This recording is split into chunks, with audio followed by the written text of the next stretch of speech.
When I moved to this neighborhood about 2 years ago, I thought I'd finally found the perfect place to start fresh. It was one of those close-knit neighborhoods where everyone knew each other by name. Kids played in the street, and neighbors exchanged desserts during the holidays. I lived alone, so it was nice to feel that sense of community, even though I wasn't exactly the most sociable person. But that started to change when a new neighbor, named Daniel, moved into the house at the end of the street. He was in his early 30s, tall, thin, and always wore a faded baseball cap that seemed glued to his head. At first he seemed as reclusive as I was, but oddly, he was always trying to strike up conversations with anyone passing by. It wasn't normal, you know.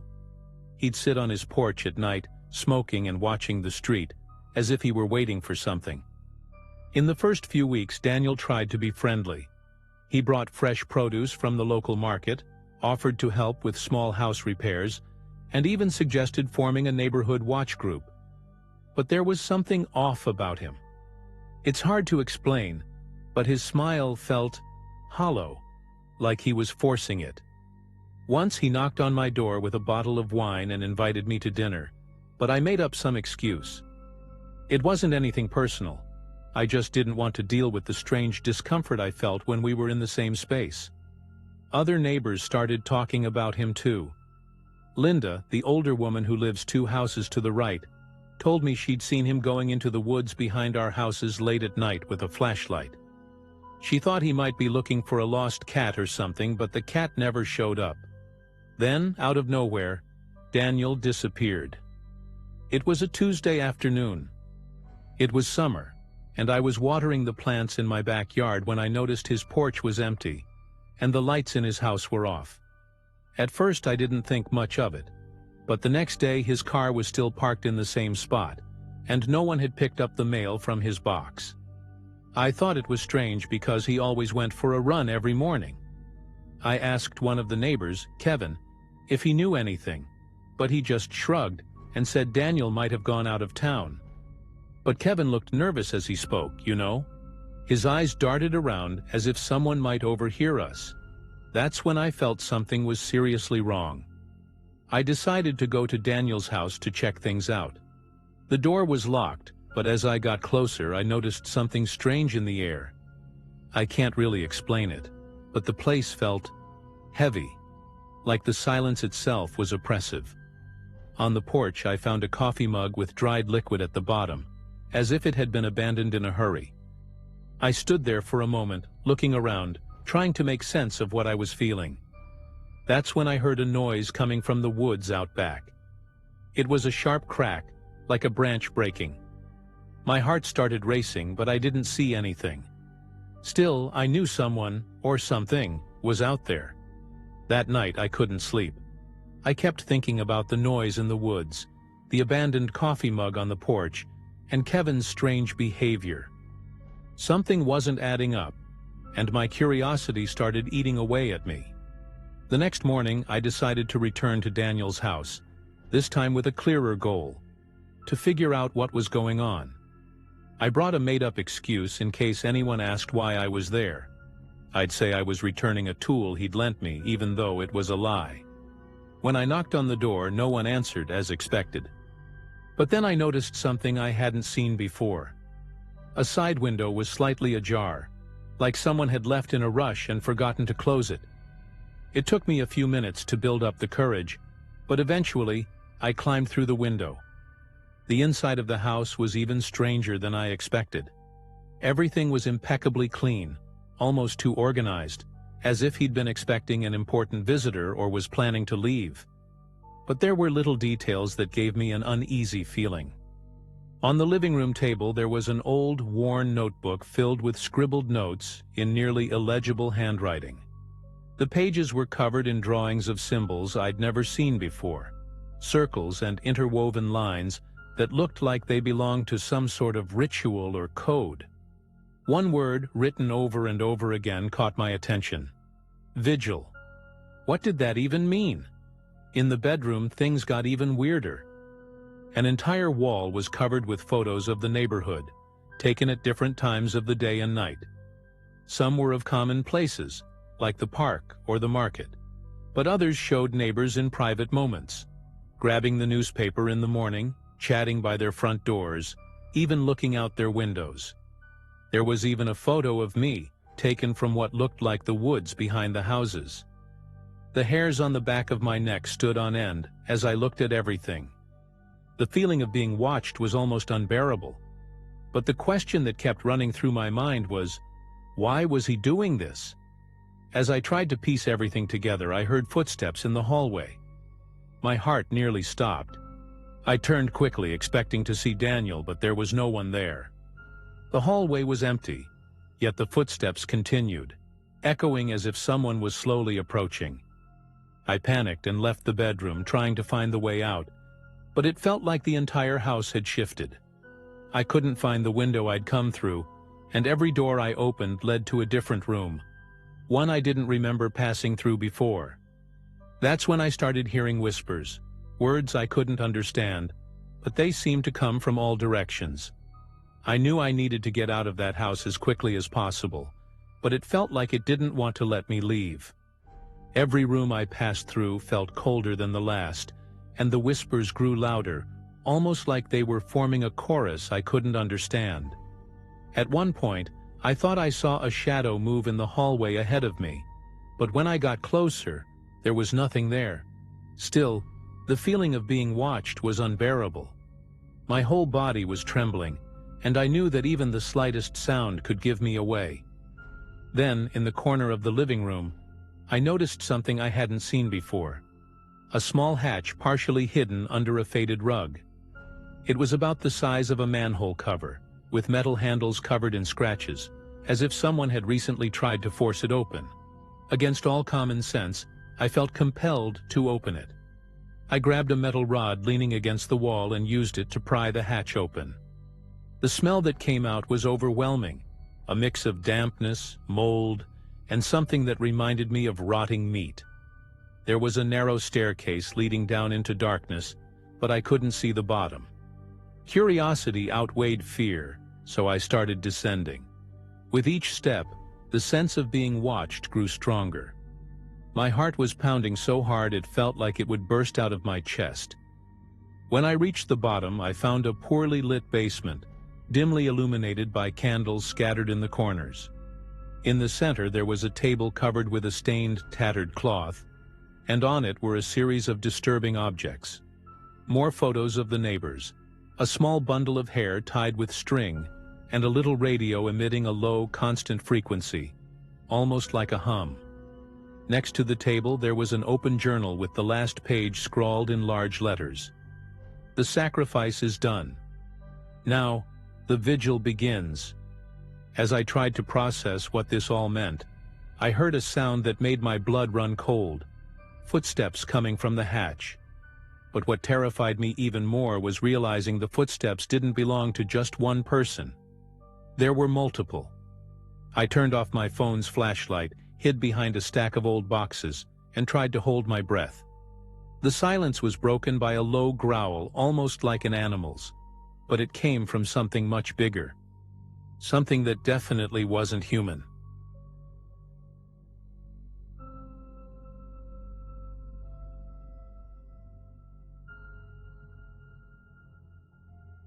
I've never been the type to pry into other people's lives. I've always believed that everyone has a private side, something we're not meant to fully understand.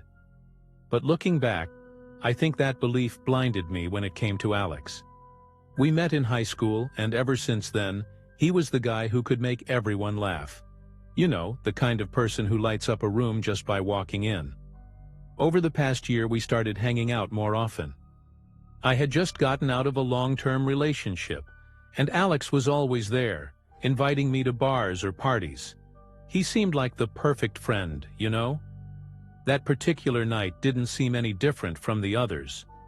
We went to this bar near my place, the kind where the lighting is so dim you can barely see anyone's face. Alex was his usual self, telling wild stories that didn't always add up but were funny anyway. He always had a new tale, like he lived 100 different lives at once.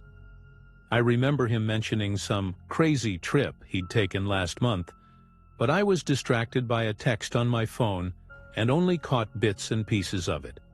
Now, everything he said that night echoes in my mind like a puzzle I can't put together.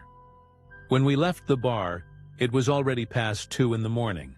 I offered him a ride, but he turned it down. He said he had parked a few blocks away and needed to grab some things before heading home. It struck me as odd, but I didn't press him on it. Alex always had his quirks, and one of them was never explaining anything fully. I remember him giving me that usual smirk of his, half joking, half mocking, and walking away. I got home, took a quick shower, and collapsed into bed, having no idea what was coming the next day. I woke up to my phone buzzing non-stop. Messages from mutual friends and even my mom were pouring in, all asking if I was okay and if I'd seen the news. I clicked on the link someone sent me and nearly dropped my phone. A man's body had been found in an empty lot not far from the bar where we had been that night. The police had released some initial details. The man had been beaten to death, and the last time he was seen alive was in the area near the bar. It felt like a punch to the gut. I spent the whole day trying to process it.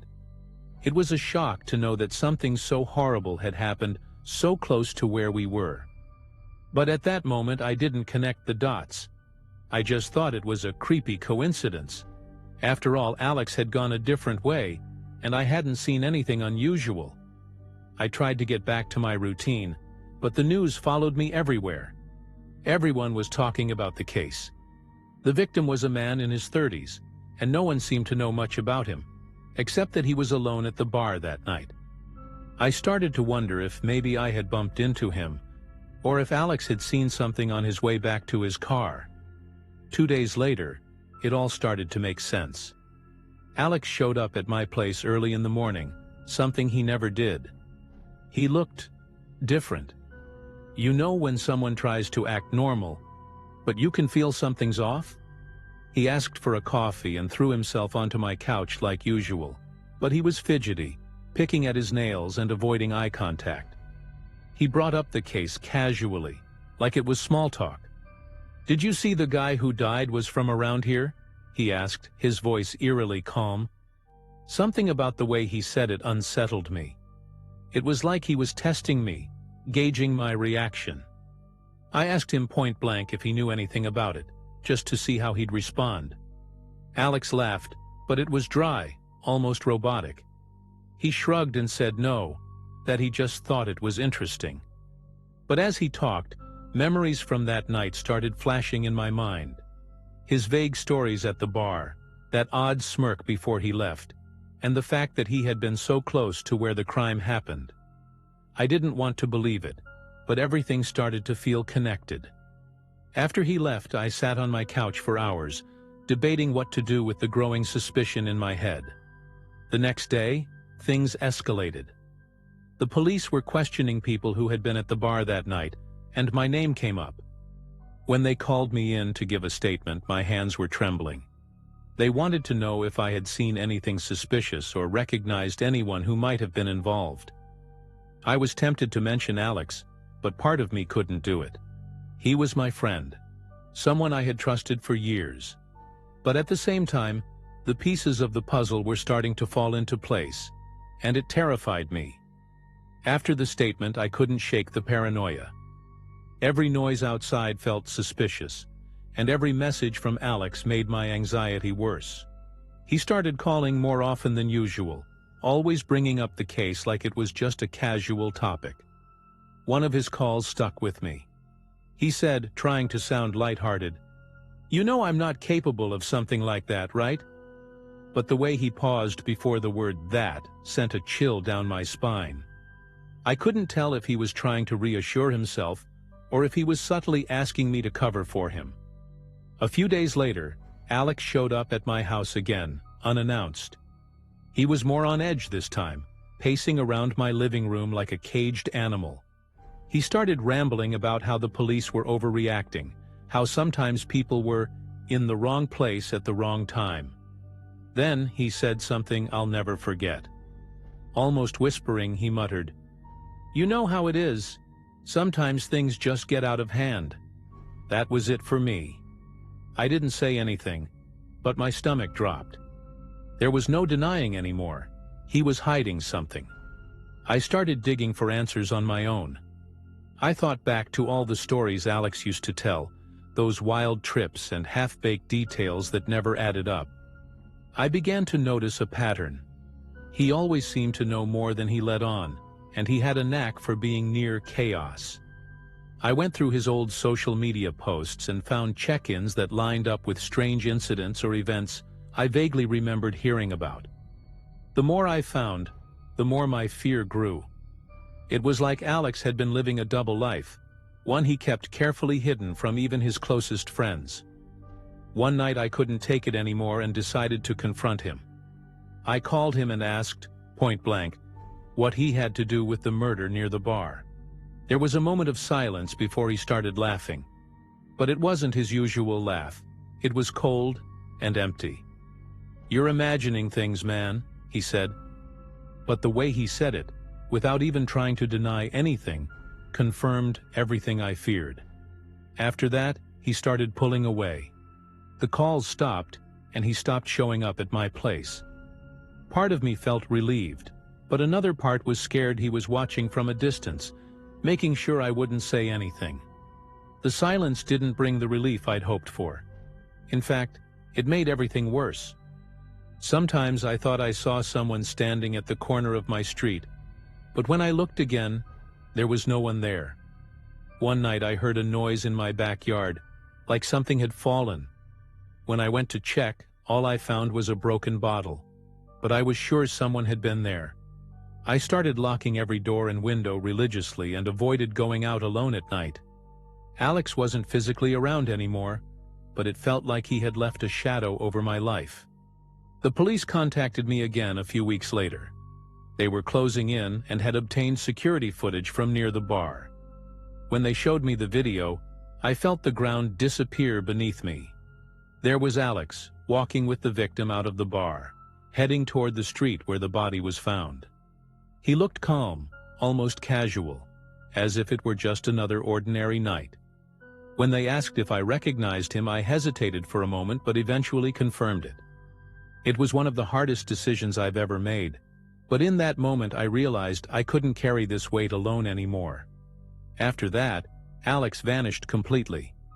He quit his job, erased his social media accounts, and stopped going to the places we used to hang out. The police ramped up their efforts to find him, but it was like he had disappeared off the face of the earth.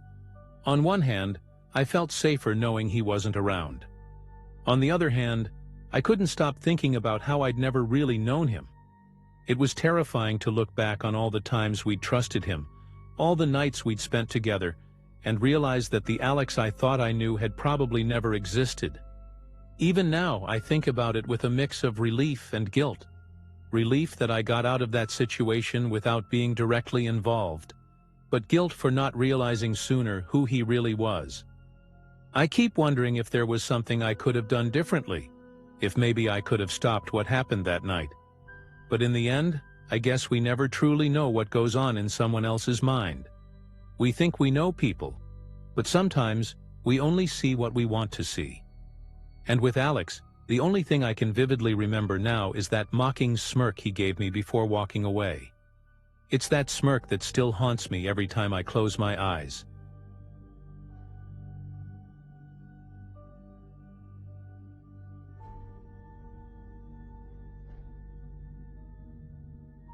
I've never been a fan of driving on rural roads at night, but back then, I didn't have much of a choice. It was early October, the air was starting to cool, and the trees were shedding their leaves, covering the pavement like an uneven carpet.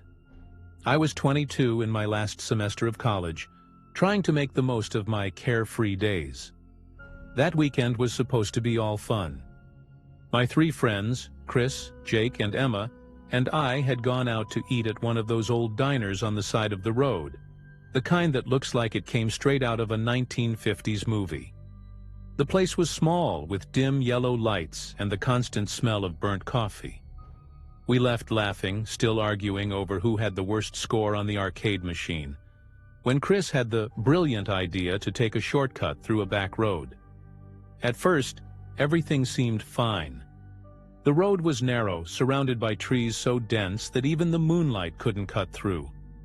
The car headlights cast strange shadows that danced between the trunks, but we were too caught up in our conversation to notice. Chris, who was driving, was confident. "It's just a shortcut.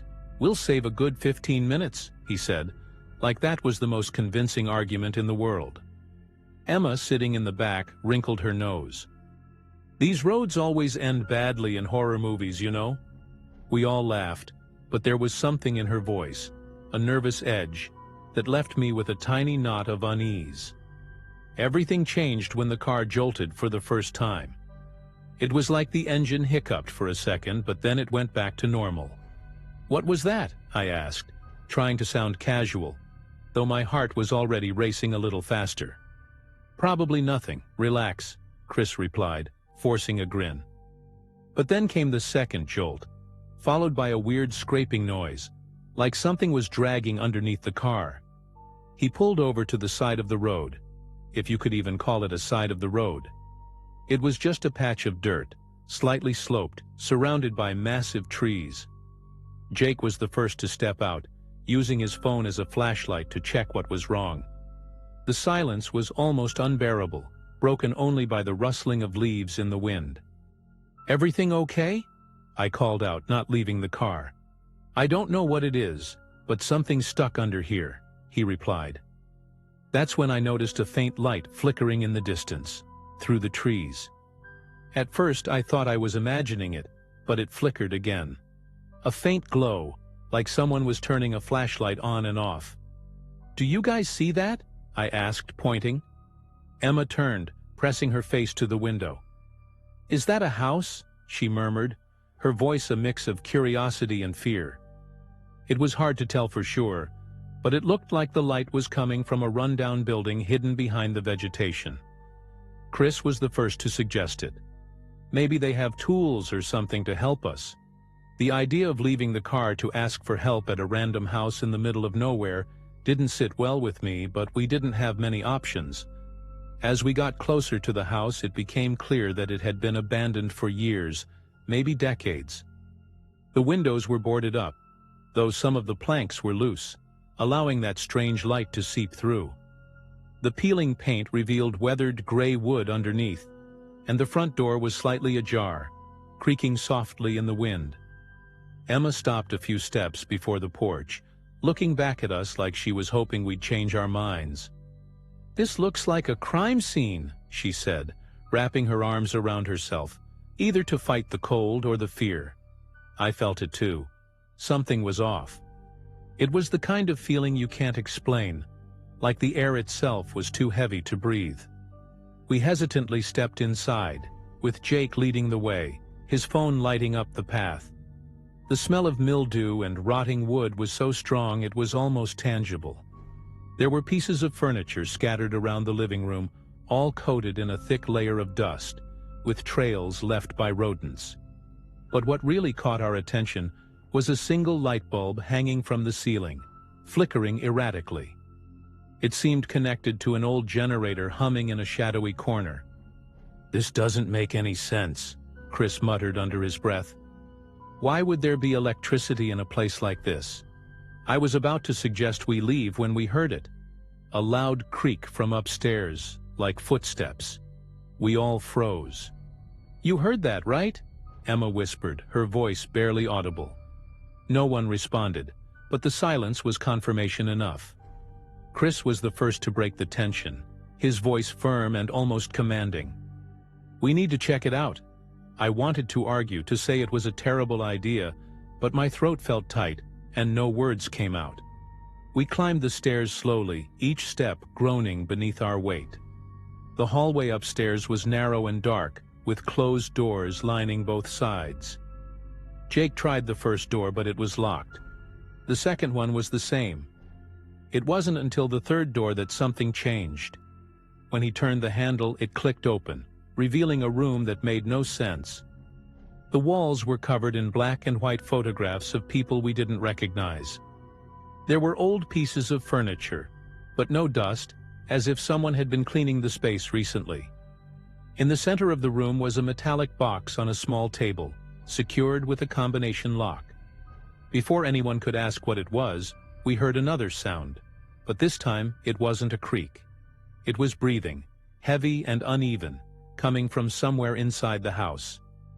The breathing echoed through the walls, muffled but close enough to send chills down my spine. None of us moved for a few seconds. I could hear my heart pounding so loud it felt like it was outside my chest. "There's someone here," Jake whispered, barely moving his lips.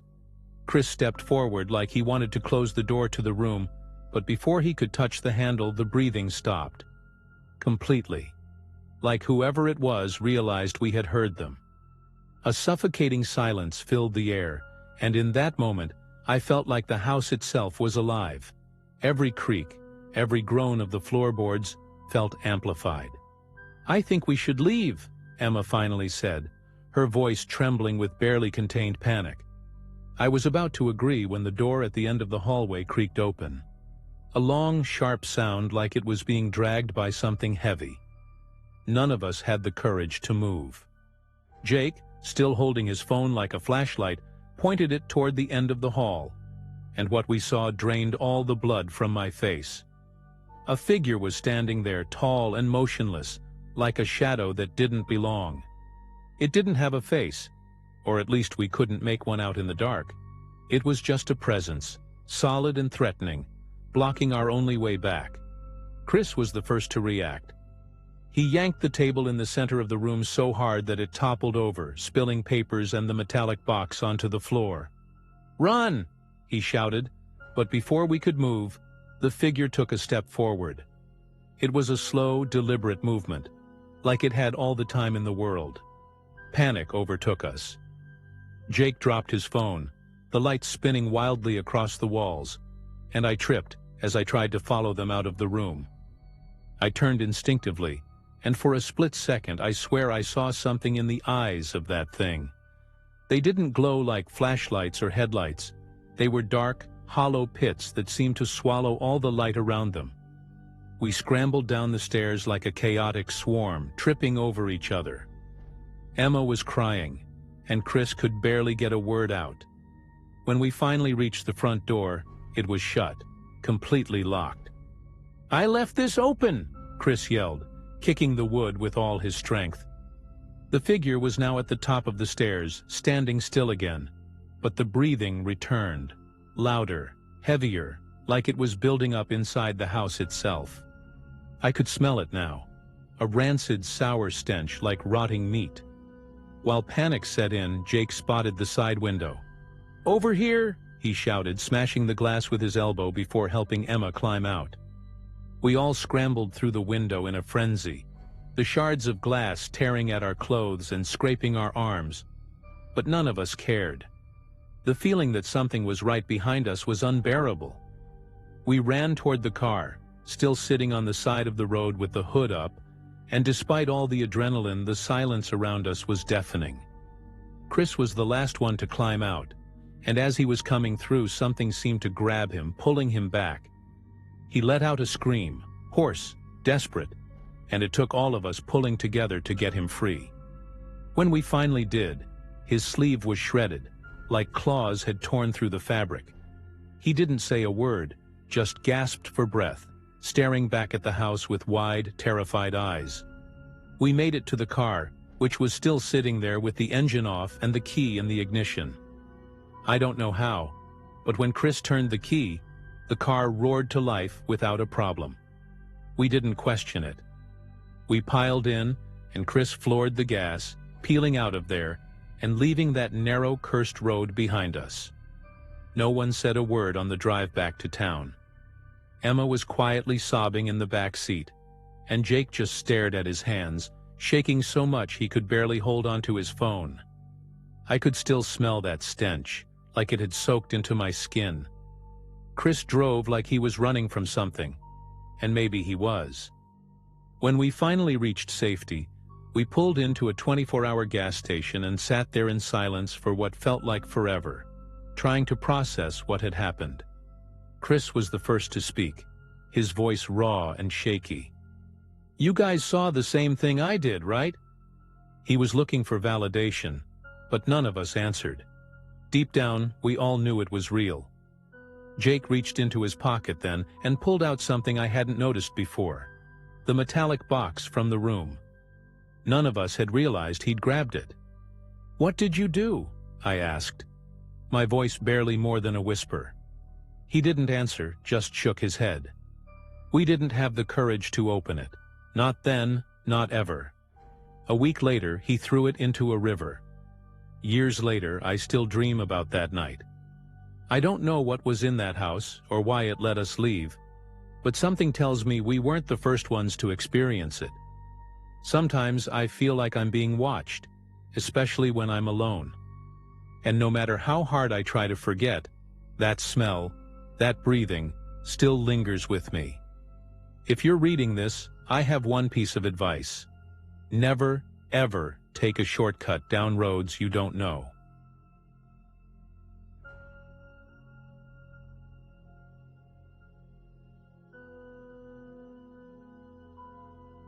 I was never one to believe in scary stories or the kind of stuff people say just to spook others. For me, life already had enough problems to deal with. But what happened that night? Well, I still get chills thinking about it. It was 2019, during my attempt to save up money and finally move out on my own.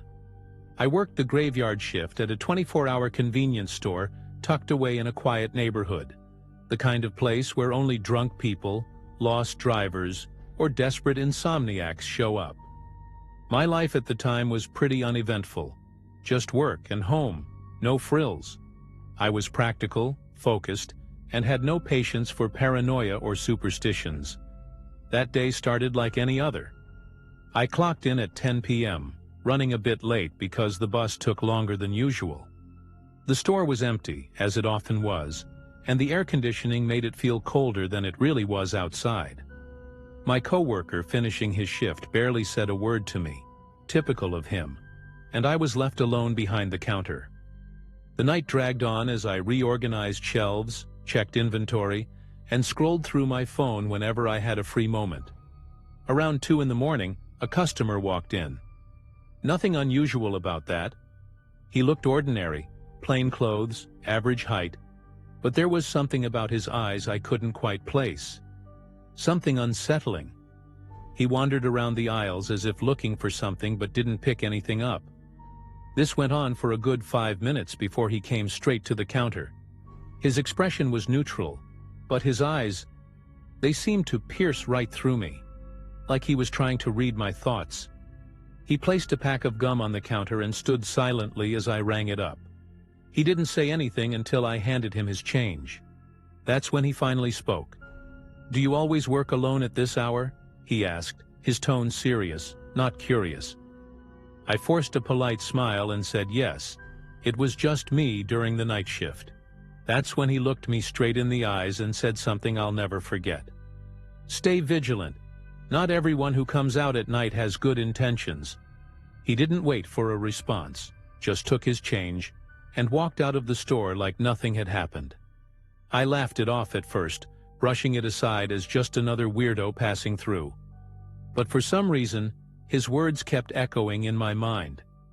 Maybe it was the way he said it, or maybe it was because, right after he left, I noticed something strange. The store clock had stopped at the exact moment he walked out the door.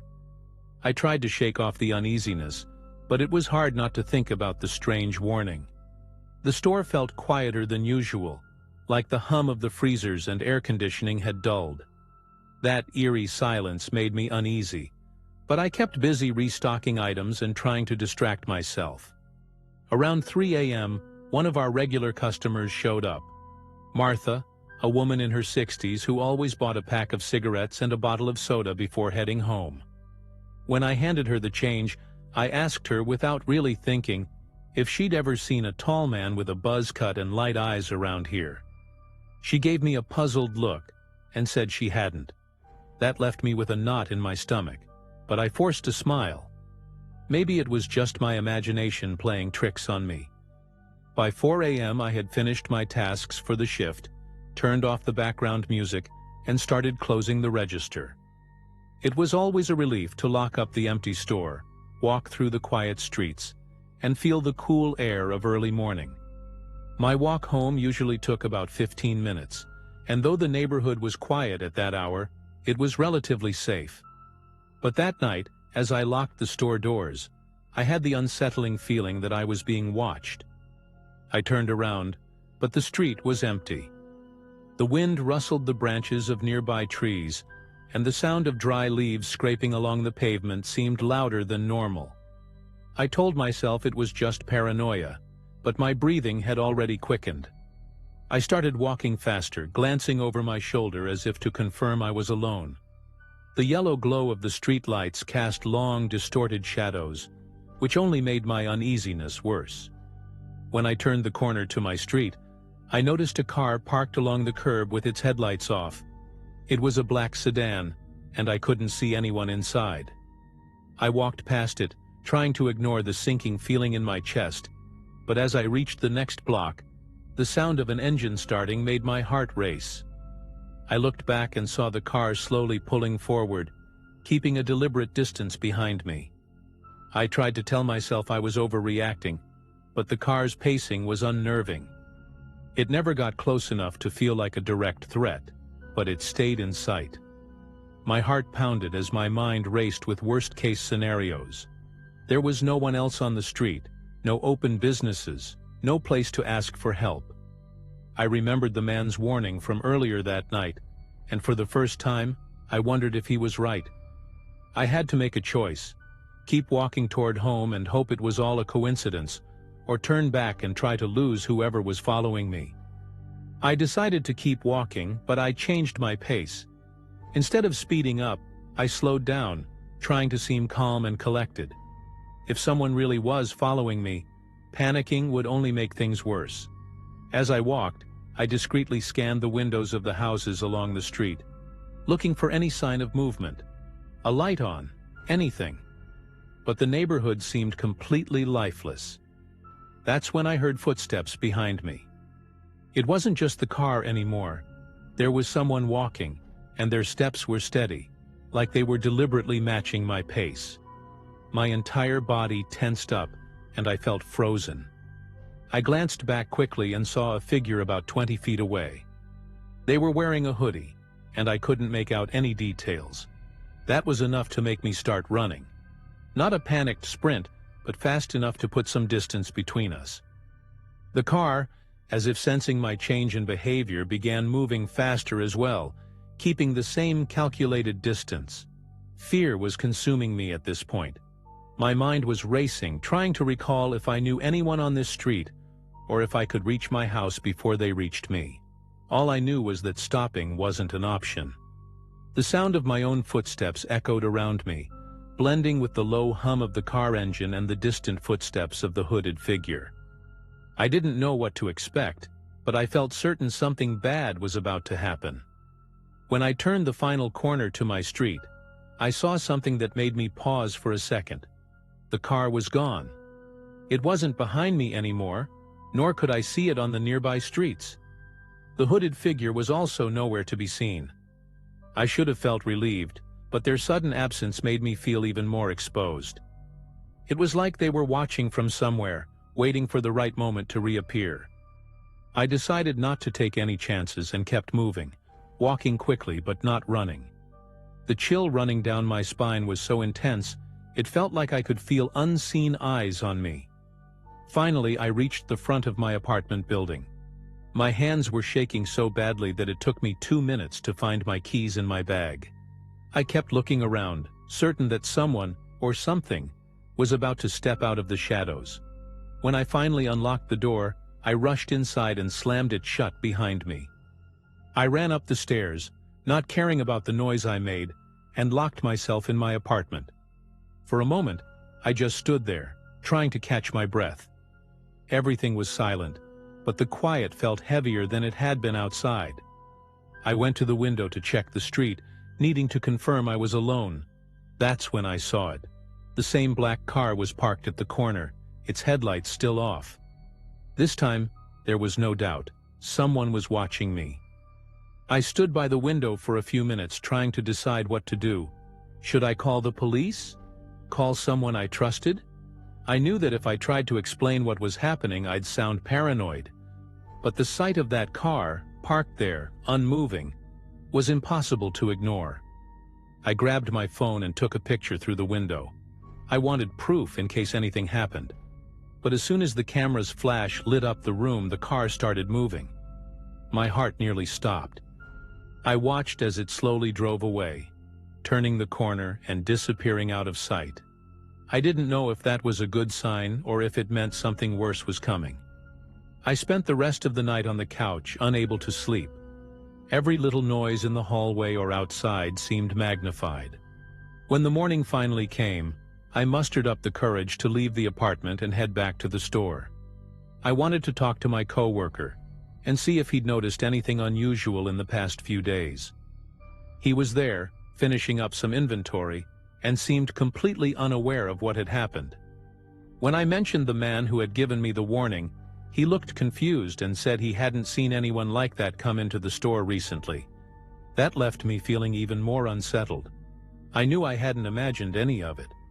It was only when we checked the store's security footage that things got even stranger. The footage showed me ringing up the man at the counter, but the video was distorted while he was there, like the camera had glitched. And just as I'd noticed during my shift, the store clock behind me froze at the exact moment he walked out. My coworker went silent, visibly uncomfortable, and suggested that I just forget about it. But how could I?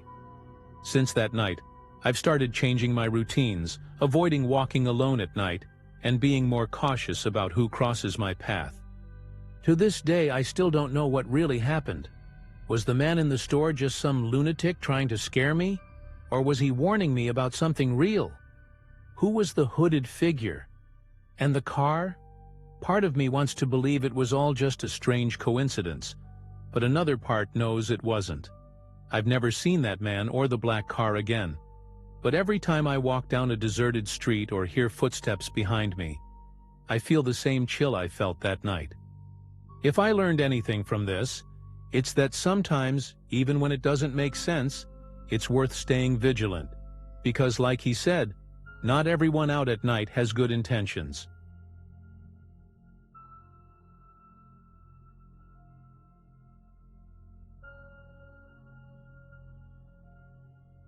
My girlfriend Emily and I decided to escape for the weekend to a secluded Airbnb in the countryside.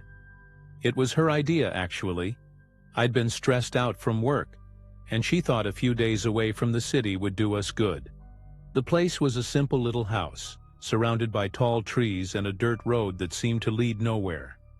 The host, a kind older woman, greeted us briefly and explained that there was no cell service, but the Wi-Fi worked well enough for emergencies. That detail made me uncomfortable. Being so disconnected felt odd. But Emily loved it. She said it felt authentic. The first night was peaceful, even enjoyable. We made a simple dinner, drank some wine, and listened to the forest sounds from the porch. The silence was so deep you could hear the crickets competing with one another. For the first time in a while, I felt relaxed. But when we went to bed, I began to realize how oppressive that silence could be. I kept thinking I heard something, a creak in the wooden floor, maybe the wind brushing against the trees. Emily was already fast asleep when I heard the unmistakable sound of tires rolling slowly along the dirt road. It was strange, considering how remote the area was, and the host had mentioned that almost no one ever came by. Not long after, there was a knock at the door. Not a friendly knock, but loud and deliberate, like whoever was outside knew exactly what they wanted. My heart started racing. This wasn't like the city, where it could be a delivery driver or someone lost. Out here, at that isolated house, it didn't make sense. Emily woke up startled and asked me what it was, but I motioned for her to stay quiet. "Who knocks like that at 11 p.m.? I muttered under my breath. She looked just as confused as I was. I peeked through the curtain, but the porch was poorly lit. I could barely make out the silhouette of a tall man in a dark jacket and what looked like a police hat. He knocked again, more impatiently this time. "Good evening," I'm with the local police department, just doing a routine safety check. I need to speak with you, he said in a calm but oddly practiced tone. Something about his voice unsettled me. It was polite, sure, but it felt rehearsed, like he'd gone over those words several times before. Emily gave me a wide-eyed look. Routine safety check? That doesn't make any sense. They shouldn't even know we're here, she whispered, gripping my arm tightly. She was right. No one, apart from the host, knew we were staying at that place. My gut told me not to open the door, but the man kept knocking, more insistent each time. I just want to make sure you're safe. Open the door, it won't take long, he repeated, this time with a firmer tone. That's when I realized he still hadn't provided any sort of official identification. No badge, no ID number. Nothing. Do you have any proof you're with the police? I asked, trying to sound confident, though my voice betrayed my nerves. He hesitated for a moment, and that hesitation sent chills down my spine. Oh, sure, I have it. It's in the car. Just a second, he replied, turning to walk off into the darkness.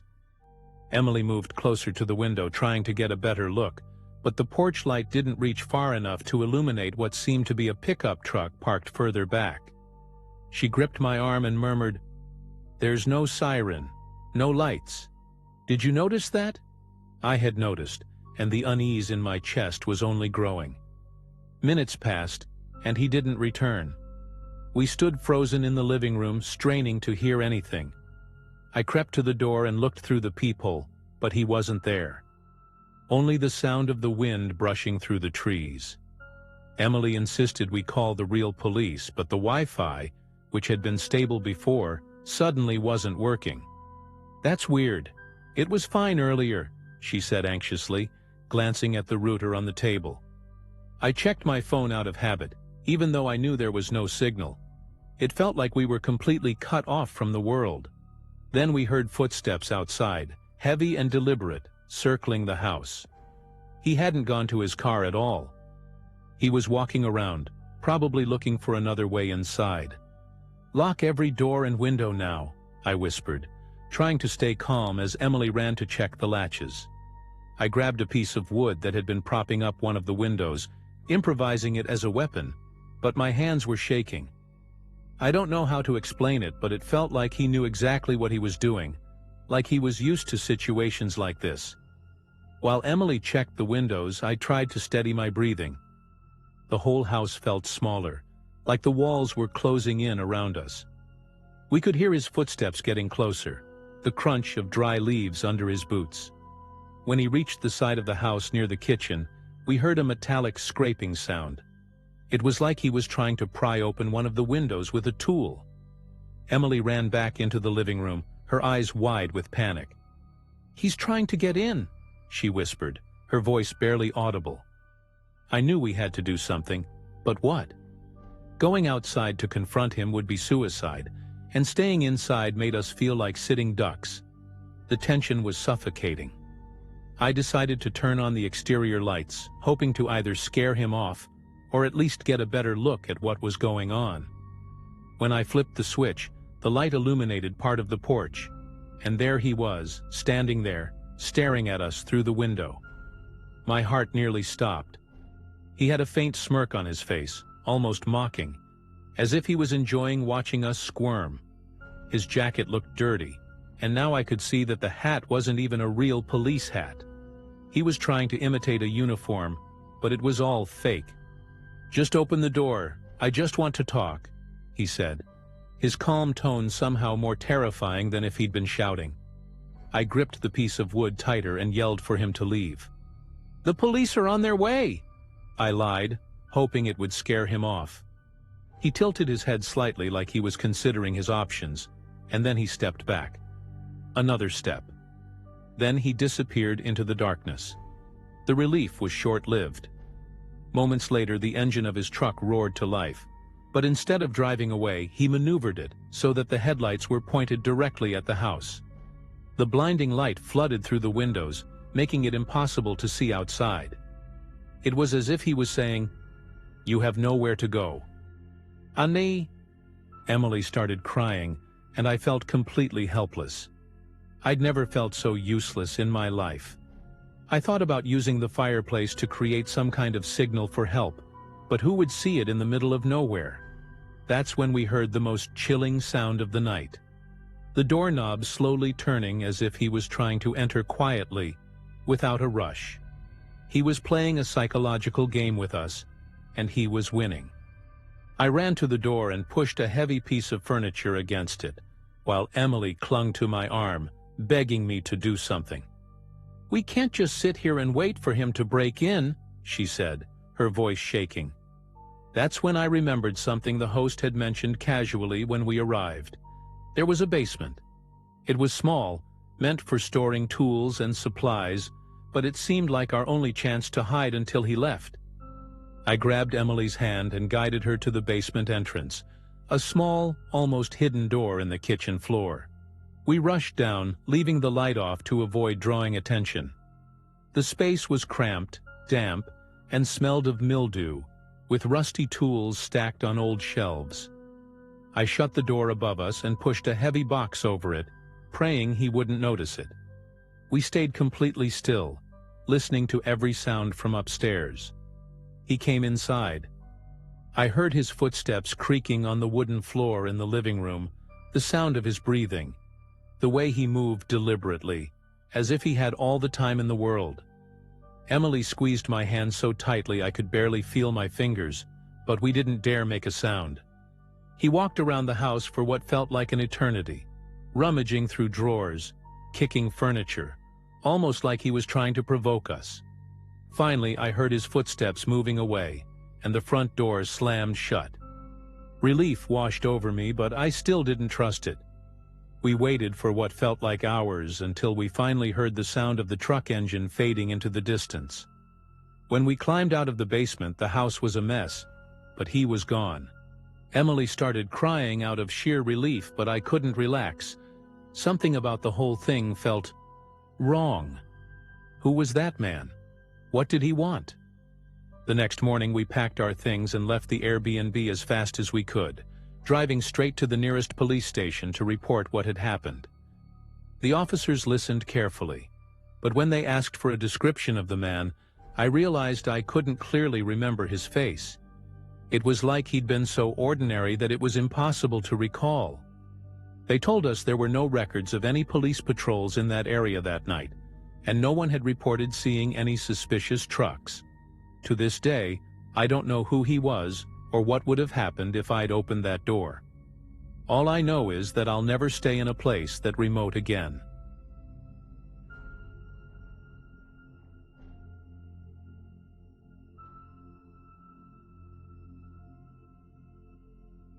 Working the night shift at a gas station was never my dream job, but honestly, it was easy money.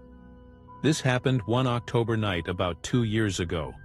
Back then, I was trying to save up for my vocational course, so the quiet of the night shift was perfect for reviewing notes or just killing time watching videos on my phone. The gas station was in the middle of nowhere, on a deserted road, with the only traffic being truck drivers and lost travelers. That particular night I was alone as usual, and the only sounds were the hum of the fluorescent lights and the wind outside. It was one of those nights when everything just feels quieter than it should be. Around 2 a.m. I heard the crunch of tires on the gravel outside. Normally I wouldn't even look up since it was routine, but something made me pay attention this time. An old noisy car pulled into the lot abruptly, and out of it stepped a woman whose expression I'll never forget. She was holding the hand of a little girl who couldn't have been older than 6. The girl was barefoot, her hair a tangled mess, and she was wearing unicorn-printed pajamas. The woman, likely in her early 30s, looked terrified. Her face was flushed, her eyes wide, like she was on the verge of breaking down, but forcing herself to hold it together for her daughter. It was the way she glanced around nervously, as if searching for someone in the shadows, that immediately put me on edge. She rushed into the convenience store, dragging the girl along with her, and before I could say anything, she started speaking in a panicked, almost pleading tone. "Please, help me." Just let me stay here for a little while. He's coming." Her voice trembled and she kept glancing over her shoulder, as if expecting someone to appear at any moment. I froze for a second, unsure of what to do, but something about the way she clung to her daughter so desperately, and the way her voice cracked at the end, made my instincts kick in. "Of course, come in. Stay here," I said, trying to sound calmer than I felt. I locked the convenience store door behind them, something we weren't really supposed to do, but it felt necessary at the moment. I offered her a plastic chair behind the counter, but she refused, preferring to stay near the door. The little girl looked exhausted, her cheeks smudged with dirt and her eyes heavy with sleep, but she didn't say a word. Meanwhile, the woman started explaining in fragments what was happening. My ex-husband, he found out where I was. I just wanted to get away, to give her a better life," she said, gesturing toward the girl. Before she could continue, the sound of another car pulling into the lot broke the silence, and I saw her face change completely. It was at that moment I realized this situation was far more dangerous than I could have imagined. The sound of the engine shattered what little calm was left in the store. I glanced outside through the shelves of snacks, and there it was, a black car slowly pulling up, its headlights illuminating the entrance as if trying to expose us. I couldn't make out who was inside, but the woman's reaction said it all. She clutched her daughter tighter, whispering something to her that I couldn't hear, likely trying to soothe her. "It's him," she murmured, her voice so low it sounded more like she was speaking to herself than to me. Her heart seemed to be racing as fast as mine, and the air in the store felt heavy, like the danger had seeped in through the walls and was now surrounding us. The man stepped out of the car with a calculated slowness, like he knew he was in control of the situation. He was a big guy, broad shoulders, with a look that made my stomach churn. He wore a worn leather jacket and an old baseball cap, but what struck me the most was the expression on his face, cold, almost detached. He took a few steps toward the store and stopped, staring directly at the glass door. For a moment I thought he might come in, but instead he just stood there motionless, like a predator sizing up its prey. "Open the door," he said, his voice echoing through the emptiness of the gas station. It wasn't a request, it was a command. I looked at the woman, trying to figure out what to do. "He can't come in," she whispered, her eyes wide with fear. "If he comes in, he'll take us." I'd never felt so responsible for someone in my life, and at the same time, so terrified. My first instinct was to call the police, but I knew as well as anyone that in a place this isolated, it would take forever for anyone to show up. Still, as he stood there, I discreetly grabbed my phone and sent a text to the emergency number, trying to keep my hands steady. But the problem was the here and now. He took another step toward the door and slammed his palm against the glass, like he was testing my reaction. "I know you're in there," he said, his voice now laced with anger. The woman started crying silently, and the little girl shrank further into her arms. "Look, I don't know what's going on here, but you need to leave," I said, trying to sound firm while staring him down. That was a mistake. The look he gave me could have frozen the air. "Don't test me, girl," he said, his voice low and threatening. He stepped back and started pacing around the store, disappearing from my line of sight. My heart was pounding so hard it felt like it would burst out of my chest. "He's going to try something," the woman said, her voice eerily calm yet filled with certainty. And she was right. The sound of something breaking at the back of the store made me turn immediately, and I realized he was trying to find another way in. The noise came from the side of the store, where the small windows to the stockroom were. The woman clung to her daughter even tighter while I ran to look. He was there, trying to pry open the window with what looked like a crowbar. My first instinct was to yell at him, but I regretted it the second the words left my mouth. "Hey, get out of here," I shouted, my voice shaking more than I wanted. He stopped for a moment, locked eyes with me, and gave me a smile that sent a chill down my spine. It was like he wanted to show me he wasn't in a hurry, that he knew he was in control. "You think you can stop me? This isn't about you." "It's about them," he said before going back to forcing the window open with more intensity. At that moment I knew I couldn't just wait for the police to arrive. There wasn't enough time. I ran to the counter and grabbed the baseball bat we kept hidden for emergencies. It wasn't much, but it was all I had. I rushed back to the woman who was still clutching her daughter and tried to think fast. "There's a back exit. If he gets in here, you run out that way, okay?" I could barely believe the words coming out of my mouth. I'd never thought of myself as brave, but seeing the terror in that little girl's eyes awakened something in me I didn't know I had. I couldn't let anything happen to them. Before he could break through the window, something seemed to distract him.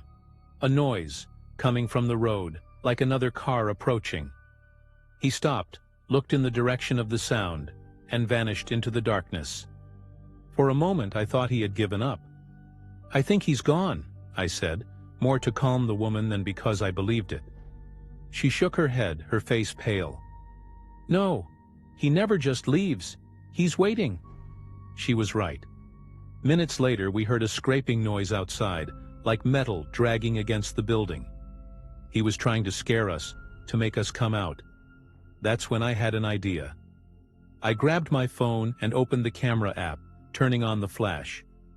"I'm going to try to distract him," I said, before the woman could stop me. I went to one of the windows and opened it just a crack, aiming the light toward him. The flash illuminated his figure in the dark, and for a second he seemed surprised. "You think that's going to stop me?" he shouted, throwing the crowbar to the ground with so much force that the sound echoed. But that moment of distraction was all I needed. I ran back to them and said, "Now, go out the back." The woman hesitated for a moment, probably trying to decide if it was safe or not, but something in her eyes changed. Maybe it was the desperation mixed with the determination to protect her daughter. She picked up the girl and ran toward the back door while I stayed there trying to buy them more time. The man realized what was happening and ran toward the front entrance.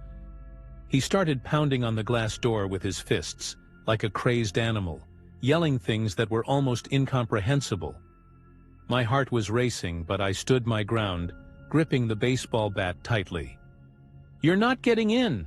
I shouted, even though I was terrified inside. As soon as I heard the back door slam shut, I knew they had made it out. I didn't know where they were going, but at least they had a chance. The man seemed to realize it too, because he stopped pounding on the door and started running toward the back of the building. Without thinking, I stepped outside and went after him.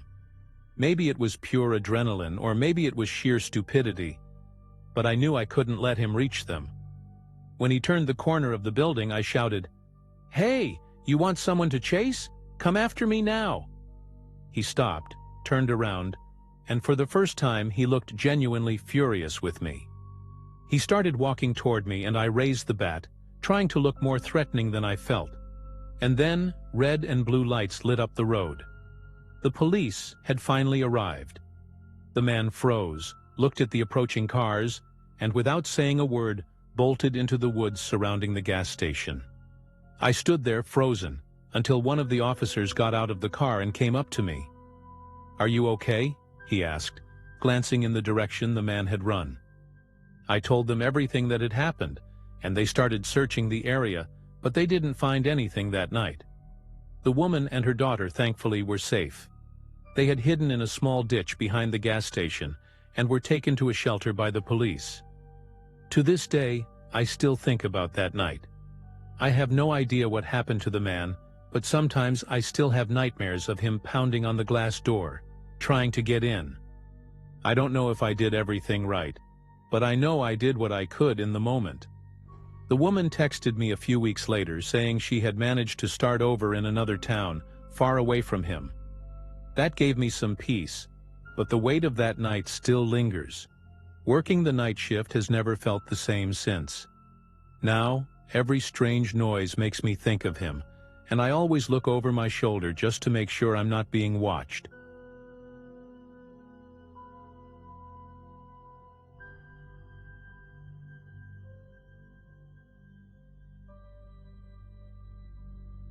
Working the night shift at a gas station was never my dream job, but honestly, it was easy money. This happened one October night about 2 years ago.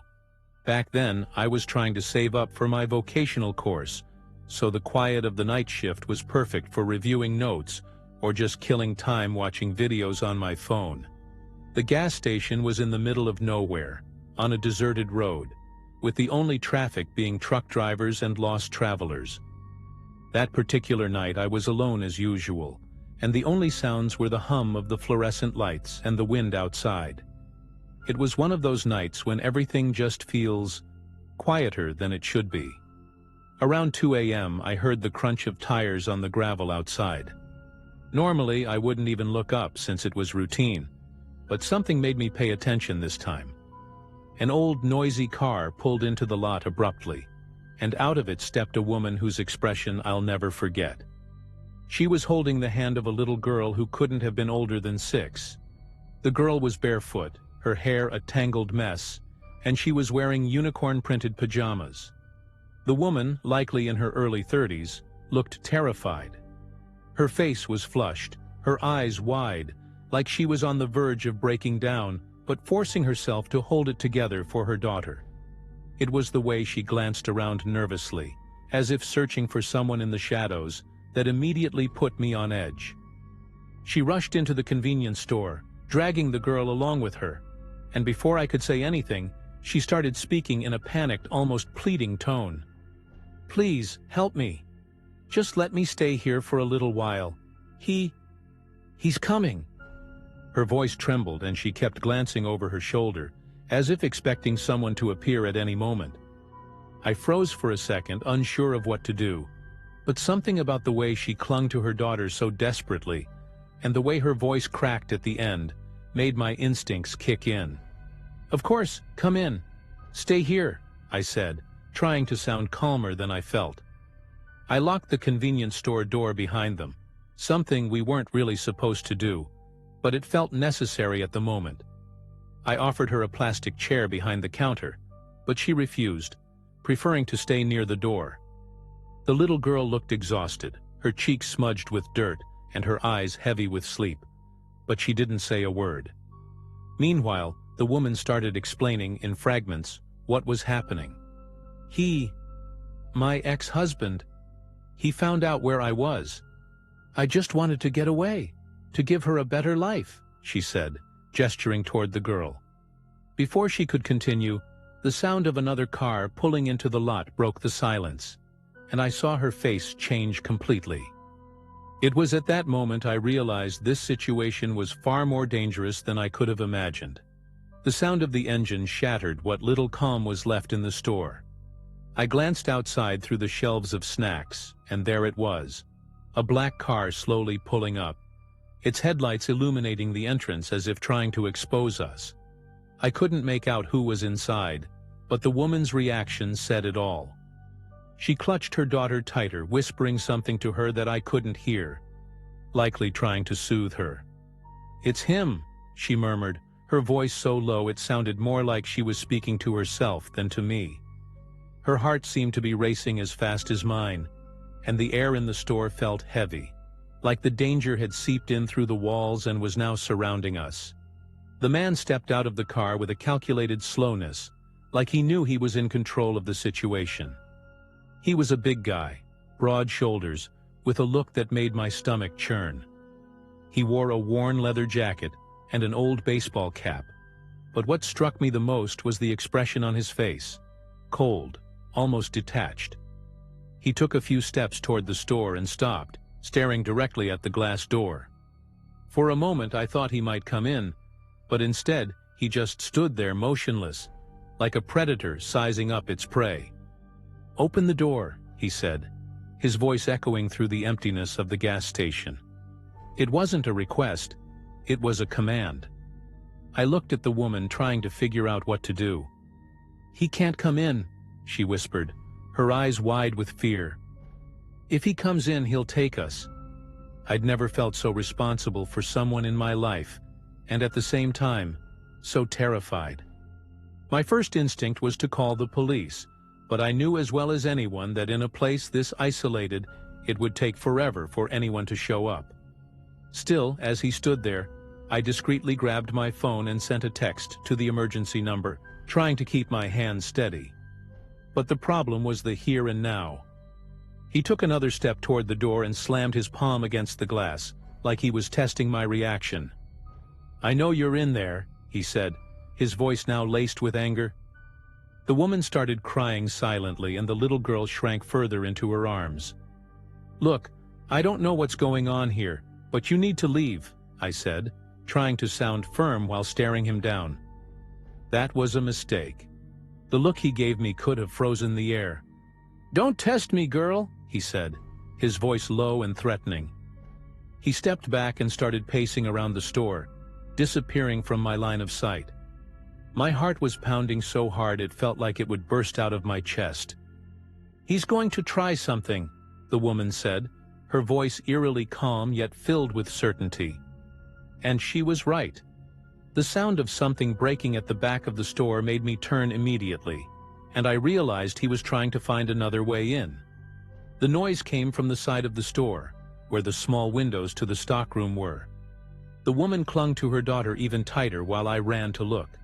He was there, trying to pry open the window with what looked like a crowbar.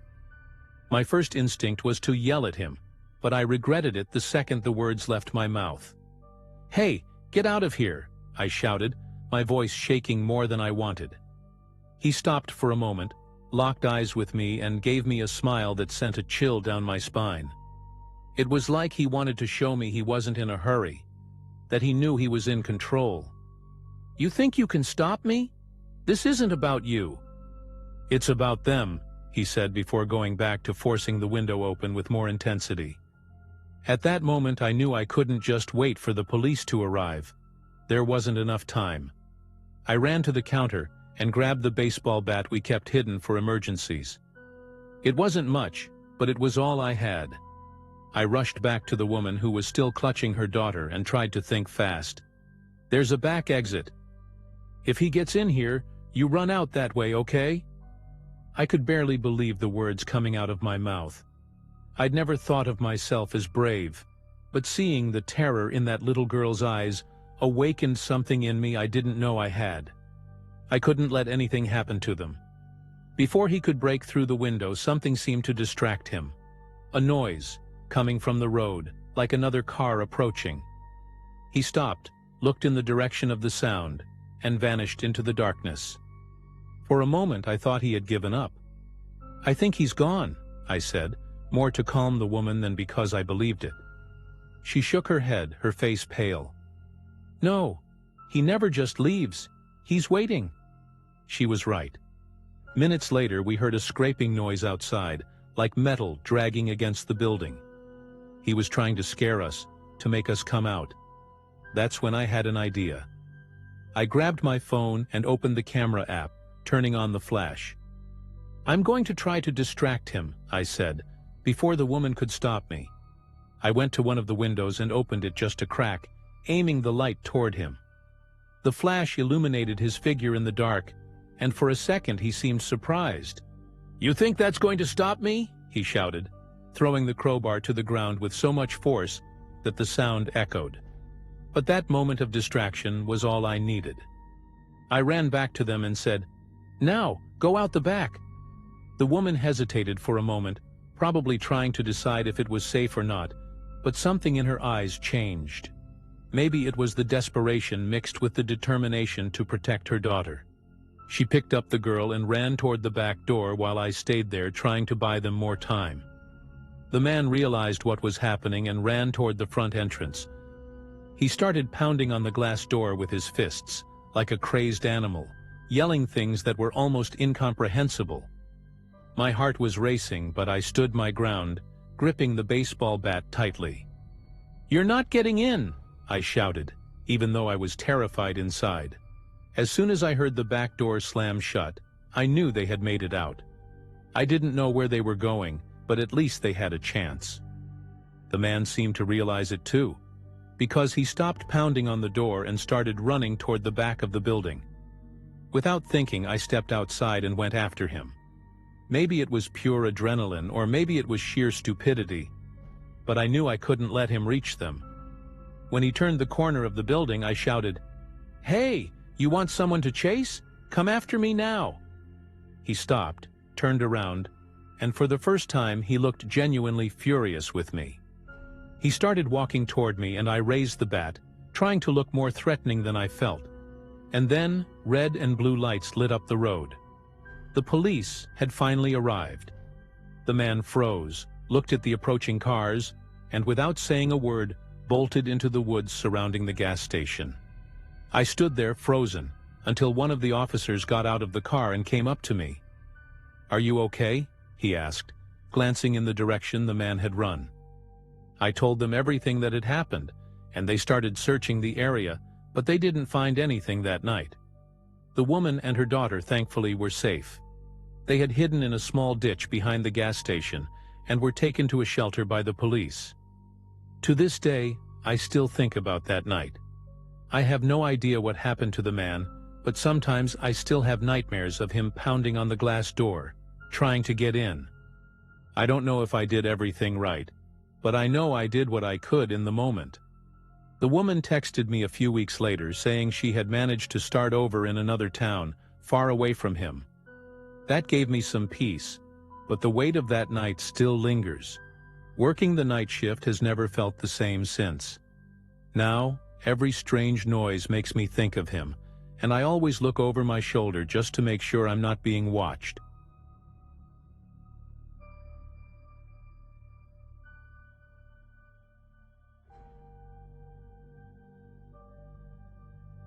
Back then, I was 19, and stuck in that weird phase between finishing high school and figuring out what to do with my life.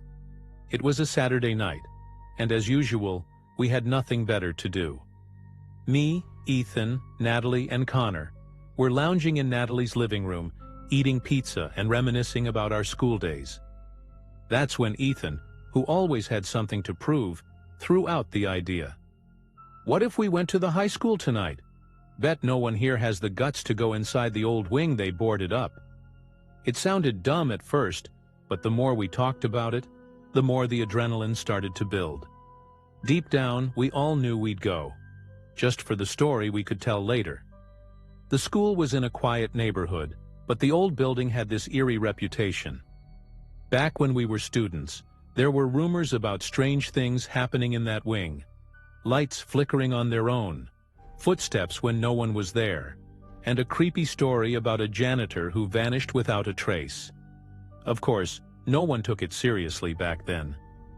Now, years later, the place was an abandoned husk, with boarded-up windows and a rusty chain-link fence surrounding it.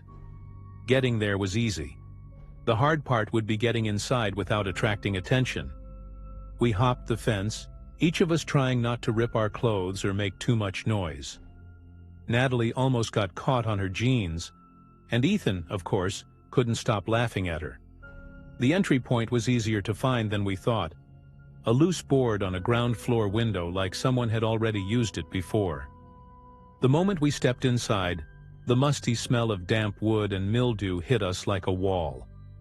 The flashlight from my phone barely lit the space around us, casting long shadows on the walls.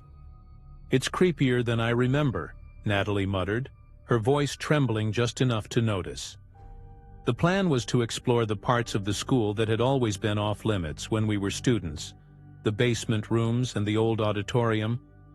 Right away we started noticing that the place wasn't as abandoned as it should have been.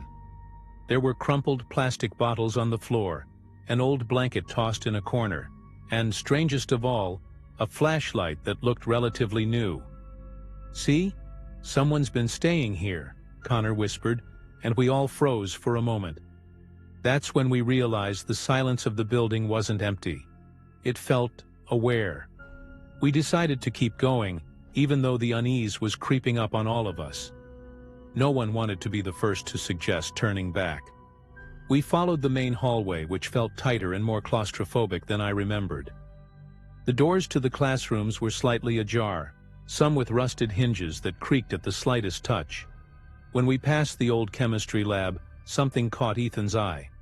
"Hold up," he said, pointing at a wall. There were tally marks scratched into the surface, like someone had been keeping track of days. Next to them, shaky letters spelled out phrases, "Don't trust the whispers," and "They're watching." The words felt so out of place that we all exchanged nervous glances.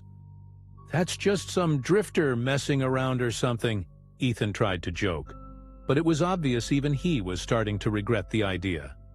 We kept walking, and when we reached the stairs leading to the basement, the air got noticeably colder. Connor, who was always the biggest skeptic in the group, commented, "You guys feel that? It's like someone turned on the AC just down here." I wanted to respond, but my throat was dry. Something about the basement felt wrong. Natalie's phone flashlight lit up the concrete stairs, and that's when we saw it. Footprints in the dust, made from mud that was still fresh. "Someone came down here recently," I whispered, and no one argued with me.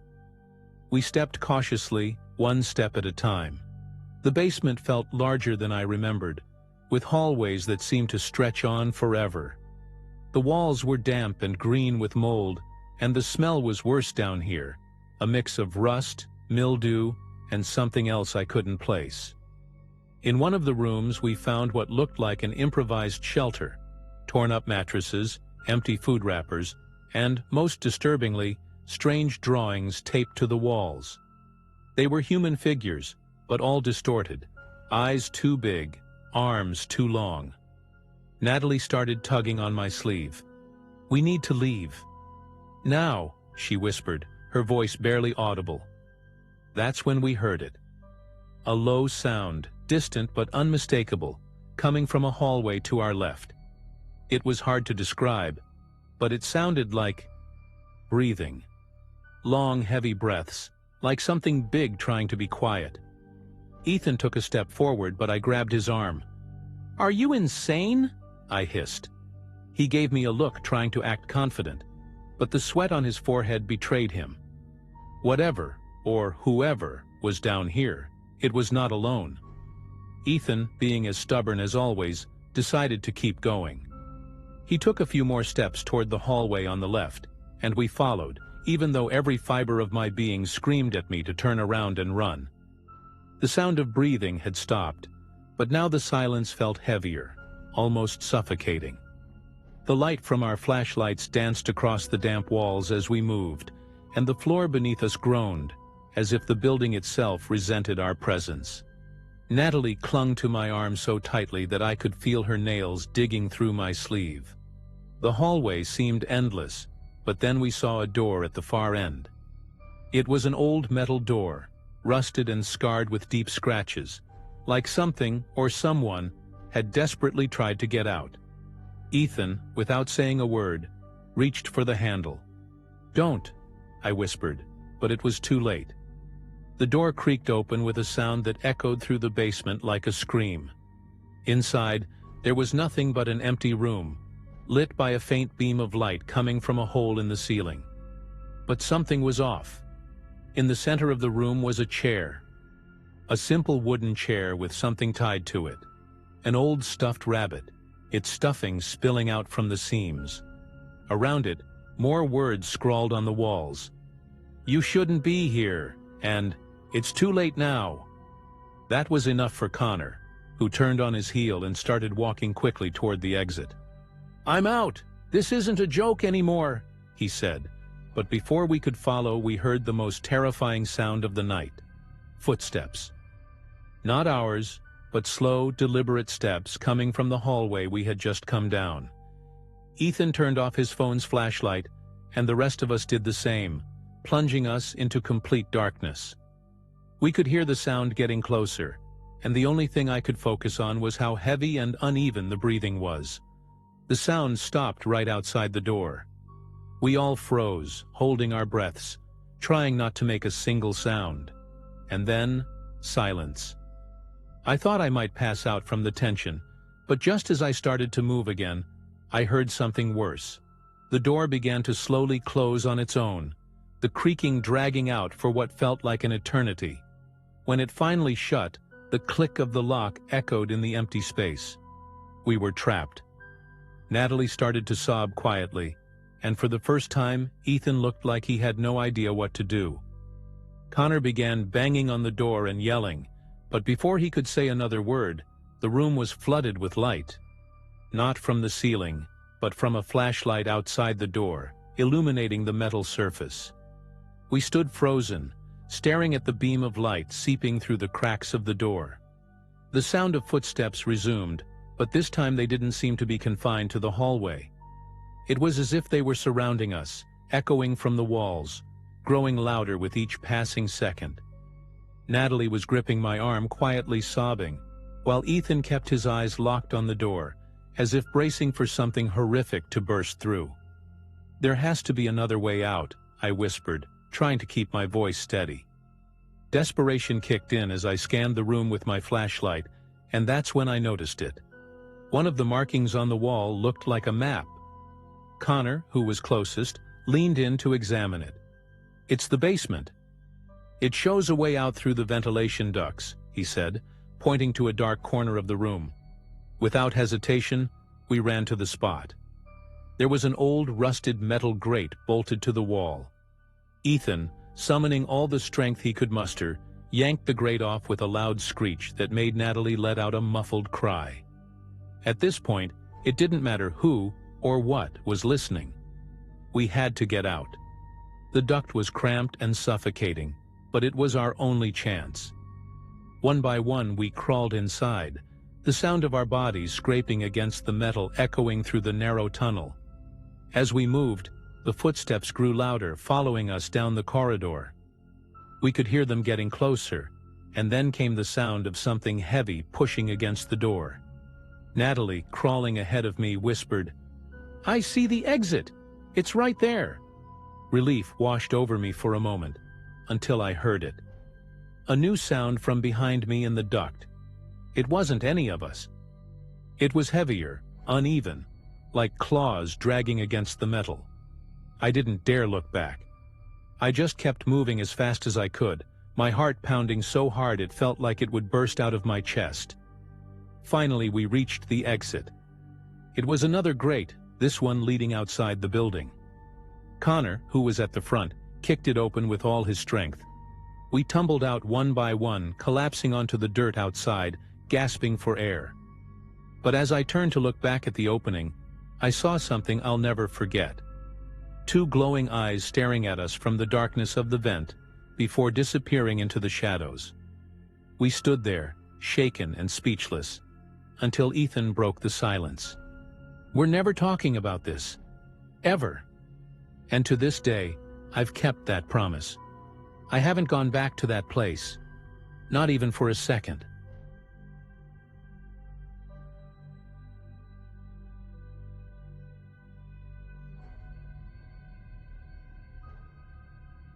I was never the type of person to worry much about security or what might be lurking in the shadows of my house. I liked to keep my privacy, and to be honest, I didn't pay much attention to other people's lives. But everything changed when I decided to rent out one of my rooms. I lived alone, and like a lot of people, the costs started to add up. I rented the room to a young woman named Emma, who seemed calm, quiet, and with no real agenda. She kept to herself, and at first, I thought everything would be simple. After all, who doesn't need some extra money, right? The first few days were normal, as expected. Emma moved in, set up her things, and followed her routine. But I started noticing small things that didn't make sense. The couch in the living room, for example, was always pushed a little farther than I left it.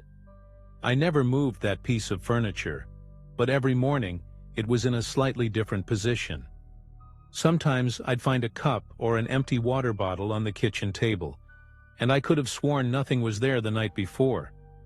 I thought about asking her, but as usual, I brushed it off. Maybe I was just overthinking it.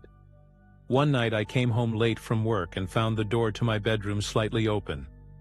I never left it open, so that made me uneasy. I quickly went inside and looked around, but nothing seemed out of place. Still, the feeling of discomfort didn't leave me. Emma was sitting in the living room wearing headphones, as if nothing was wrong. I tried to smile and went back to my room. Even so, the feeling of being watched wouldn't go away. What really made me paranoid, though, was that one morning, after a particularly strange night, I realized a book I kept on my nightstand was missing. It wasn't a valuable book, but it was something I liked to read from time to time. I decided to ask Emma, but when I saw her calmly respond that she hadn't seen it, I got more uneasy. How could she not know? It was like she didn't even care. I ended up letting it go, but something told me there was more to this. That night, when I woke up and noticed the missing book, an overwhelming sense of unease washed over me. It felt like something was starting, but I couldn't grasp what it was. That house had always been my sanctuary, the one place I felt safe. Now I was starting to doubt everything. What bothered me the most was that everything seemed so subtle. Nothing glaring or alarming, just little changes that twisted with my mind. But then something happened that I couldn't ignore. One night I got home early and found Emma's door slightly ajar. It wasn't unusual. She often left her door slightly open, but that night, the atmosphere felt off. The air was different, heavier, as if something was about to happen. I walked down the hallway and, when I looked inside her room, I saw an object I had never noticed before. A large mirror was propped up against the wall at an angle that seemed intentional. It was an old mirror with a gold frame, reflecting the living room, but in a distorted way, as if the room was a completely different place. I tried not to think too much about it, but the unease grew stronger. The next day, Emma wasn't home. I didn't think much of it since she usually went out at night, but something told me she was hiding something. I spent the day thinking about that image of the mirror, and the room reflected in such a strange way. I couldn't shake the feeling that something wasn't right. When I came home that evening, the first thing I did was look around, hoping to find some explanation for all of this. It was then that something in the corner of the hallway caught my attention. A piece of wood that seemed out of place was slightly raised, almost imperceptible. I thought it was odd, so I decided to move it. With some effort, I was able to shift it, revealing a small opening, a hole in the floor, a narrow space I hadn't noticed before. What I saw inside completely paralyzed me. It was filled with things, old objects, clothes, a stack of yellowed photos, some of Emma and others I didn't recognize. But the most disturbing thing were the notes, all written in my handwriting. Notes I didn't remember writing. I was completely in shock. My heart raced, and a cold feeling spread down my spine. The photos and notes were personal, very personal. How could anyone have access to these without me knowing? Some of the notes were simple reminders, like the ones I'd sometimes leave for myself when I forgot something important. But others were more intimate, containing thoughts and feelings I'd only shared in private journals. There was no way anyone could have known this unless they'd been watching me, maybe even inside my house, without me realizing. The idea made me speechless. I glanced back, but Emma wasn't home. I took a deep breath and began to examine the hidden room more thoroughly. With each object I touched, a feeling of cold discomfort crept over me, as if the atmosphere around me was shifting. It felt like that place was a mirror, reflecting something much darker than the house I thought I knew. Every detail seemed carefully placed, as if someone had done this for a sinister purpose. But what really terrified me was one last thing. A small videotape, one I didn't recognize. I knew I had to see what was on the tape, but at the same time, I didn't want to know. But like someone who can't look away from a car crash, I couldn't resist. I grabbed the tape and popped it into the VCR, feeling the weight of my decision with every second. When the screen finally loaded, what appeared was something I could never have imagined. It was a recording of me, walking around the house, from a point of view that wasn't mine. I could see every movement, as if someone were watching me in real time. But what was more disturbing was the sound. I could hear my own breathing, and at some points, a soft, muffled laugh, as if someone were there, watching and waiting. I froze in front of the TV. My mind tried to process it, but it couldn't. That laugh. Was it Emma's? Or was it someone else's? The video was short, but enough to make me feel like I'd been watched the entire time. When the tape ended, I stood there, motionless, unsure of what to do. The only thing I knew for sure was that something very wrong was happening. I needed to make a decision. Emma was gone, but somehow something she'd left behind was still watching me. I needed to understand what was going on, and fast. I couldn't stay there anymore, in that house full of reminders of something I didn't understand. Fear took over me, and I knew I had to leave. But what should I do with what I found? I tried calling the police, but then I realized that what I had found might seem completely nonsensical to them. Photos, notes, a videotape. None of it proved that something truly supernatural was happening. What I did know was that I couldn't be safe there anymore, and when I looked at that small entrance in the floor, a strange feeling told me it was better not to disturb it any further. That night, I decided to lock all the doors and windows, but I couldn't sleep. My mind was in a whirl, trying to make sense of everything. The thought that someone, for months, could have been watching every move I made in my own home felt like a nightmare, but at the same time, I knew something was true about it. The house would never be the same to me. I couldn't look at that mirror or that little hole in the floor the same way. It was like the house had become one big observer, a place where I would never have privacy again. The next morning I found a note on the kitchen table, written in the same handwriting I had seen in the photos and notes. I know you found what I left. Now you can choose whether to leave or stay and understand the truth. I freeze as I remember those words. Something inside me told me that if I stayed, I could finally understand what was going on. But another part of me knew that leaving the house was the only way to protect myself. Emma had left, but somehow, what she'd left behind was still watching me. I had to make a choice. I decided I wouldn't wait to find out more. I left the house that day without looking back. The feeling of being watched never left me. Even though I moved to a different city, a part of me still wonders what really happened in that house. Emma, that mirror, the tape. Did she know something I still don't understand? What haunts me to this day is that, after all this time, I don't know if I was truly watched by her, or if something much darker was behind it all. All I know is that, from that day on, the feeling of being watched has never left me. And to this day, I still wonder if I'm being watched somewhere.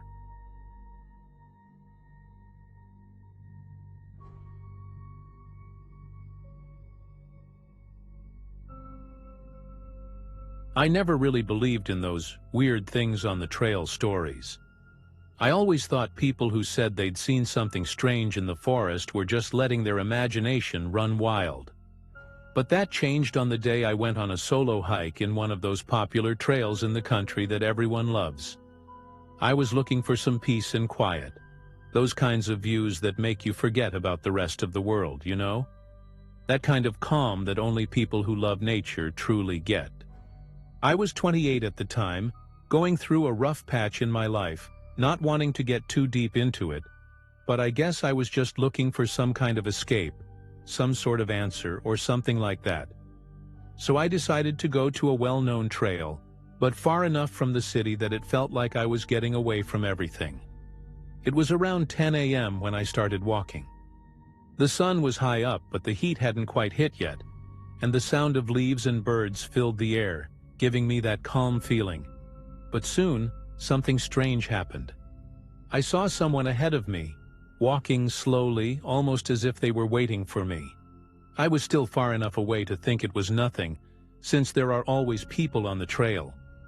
What bothered me, though, was that when I got closer, the person stopped for a moment, looked back, and kept walking, still at that strange pace, almost like they were waiting for me to catch up. This behavior was weird. Usually, people just keep walking, but he seemed intentionally waiting for me. I thought I was just being paranoid. Maybe they were just resting or something. So I kept walking, but every time I looked ahead, he was there, stopping and watching me. It wasn't like he was in a hurry. He seemed to be just waiting for the right moment for me to get closer. A strange feeling started to grow inside me. I didn't know if it was my mind starting to play tricks on me because I was alone in the woods, or if there was actually something off about this guy, but I could tell that he wasn't there by accident. I decided to take a different path to try to avoid him. The main trail didn't have many options, but there was a fork where I knew I could take a shortcut and get away from him. I thought it would be the best idea, especially since I wasn't feeling too comfortable with the idea of someone so close just watching me. When I took the alternate path, I thought it would be a good way to go unnoticed, since this trail was a lot more isolated. But what happened next was something I'll never forget. When I started walking faster, I tried looking back to see if the man was still on the trail I had just left, and I saw him. He was there, but something was wrong. He wasn't following the trail anymore. He had somehow ended up on the shortcut I just took. He had doubled back and he seemed determined to cut me off. The feeling of dread hit me instantly. I wasn't sure if the guy was following me on purpose or if it was all just a coincidence, but the fact was, he was getting closer to me, faster than he should have. Every step I took seemed to echo louder than usual, and the more I tried to hurry, the more my heart raced. I knew something was off. He wasn't in a hurry, but he wasn't walking like anyone else either. It was as if he knew I would try to get away and was just waiting for the right moment to catch me. I stopped for a second and took a deep breath. I didn't want to panic, but I couldn't ignore the fact that he was following me. I knew I had to keep moving, but a cold sensation started to creep through my body. So not knowing what else to do, I decided to turn into another small path that seemed less traveled, hoping it would throw him off. At first, I thought it was the right choice. He wouldn't be able to follow me here, and I could just keep going. The sense of getting away from him gave me a small amount of relief, until I started hearing footsteps behind me. That's when I really panicked. The footsteps weren't hurried, but there was something about the rhythm of them that made it clear. He was getting closer, and with a chilling calmness. I tried to speed up, but my legs didn't seem to obey. The ground was getting rougher, and I was starting to lose track of the trees, desperately trying to find an escape.